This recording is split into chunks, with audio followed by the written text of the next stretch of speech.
Hi, Year 2, Chapter 8, The Day of the Petition. Selfish, vain and cruel, selfish, vain and cruel. The words echoed in the king's head as he pulled on his silk nightcap. It couldn't be true, could it?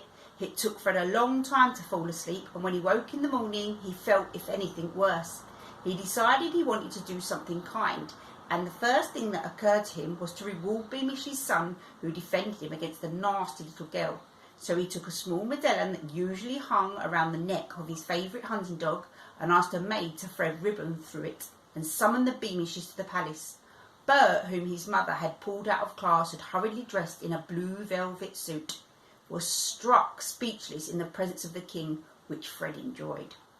And he spent several minutes speaking kindly to the boy, while Major and Mrs. Beamish nearly burst with pride in their son. Finally, Bert returned to school with his little gold medallion around his neck, and was made much of in the playground that afternoon by Roderick Roach, who was usually his biggest bully. Daisy said nothing at all, and when Bert caught her eye, he felt hot and uncomfortable and shoved the medal out of sight beneath his shirt. The king, meanwhile, still wasn't entirely happy, and uneasily feelings stayed with him, like indigestion, and again he found it hard to sleep that night.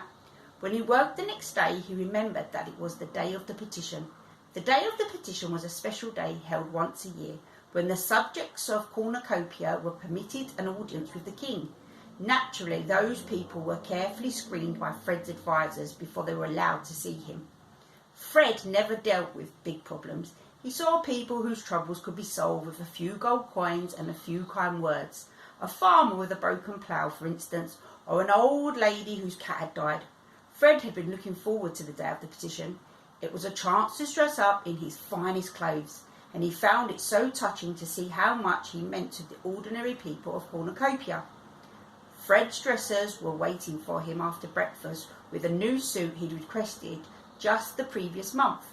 White satin platoons and matching doublet with a gold and pearl buttons, a cloak edged with ermine and lined in scarlet, and white satin shoes with gold and pearl buckles.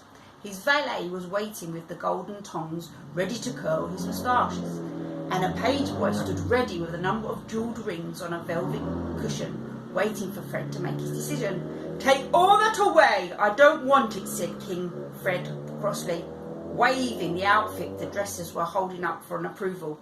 The dressers froze. They weren't sure they'd heard correctly. King Fred had taken an immense interest in the progress of the costume and had requested the attention of the scarlet lining and fancy buckles himself. "I said take it away," he snapped when nobody moved. "Fetch me something plain. Fetch me that suit I wore to my father's funeral." Is your Majesty quite well?" inquired his valet, as the astonished dressers bowed and hurried away with the white suit and returned in double quick time with the black one. "Of course I'm well," snapped Fred, "but I'm a man, not a revelling popinjay." He shrugged on the black suit, which was the plainest he owned, though still rather splendid, having silver edging the cuffs and collar, and onyx and diamond buttons. Then, to the astonishment of the valet, he permitted the man to curl only the very ends of his moustaches before dismissing both him and the page boy bearing the cushion full of rings. "There," thought Fred, examining himself in the mirror. "How can I be called vain? Black definitely isn't one of my best colours." So unusually speedy had Fred been in getting dressed, the Lord Spittleworth, who was making one of Fred's servants dig earwax out of his ears, and Lord Flapoon, who was guzzling a plate of Duke's Delights which he'd ordered from the kitchens, were caught by surprise and came running out of their bedrooms, pulling on their waistcoats, hopping as they put on their boots. "Hurry up, you lazy chaps," called King Fred, as the two lords chased him down the corridor. "There are people waiting for my help." And would a selfish king hurry to meet simple people who wanted favours from him, thought Fred. No, he wouldn't. Fred's advisers were shocked to see him on time and plainly dressed, for Fred, indeed, Herringbone, the chief adviser, wore an approving smile as he bowed. "Your Majesty is early," he said. "The people will be delighted. They've been queuing since dawn." "Show them in, Herringbone," said the king, settling himself on his throne and gesturing to Spittleworth and Flapoon to take the seats on either side of him. The doors were opened, and one by one the petitioners entered. Fred's subjects often became tongue-tied when they found themselves face to face with the real live king, whose picture hung in their town halls. Some began to giggle or forgot what they'd come for, and once or twice people fainted. Fred was particularly gracious today, and each petition ended with the king handing out a couple of gold coins, or blessing a baby, or allowing a woman to kiss his hand. Today, though, while he smiled and handed out gold coins and promises, the words of Daisy Dovetail kept echoing in his head. Selfish, vain and cruel. He wanted to do something special to prove what a wonderful man he was, to show that he was ready to sacrifice himself for others. Every king of Cornucopia had handed out gold coins and trifling favours on the day of petition.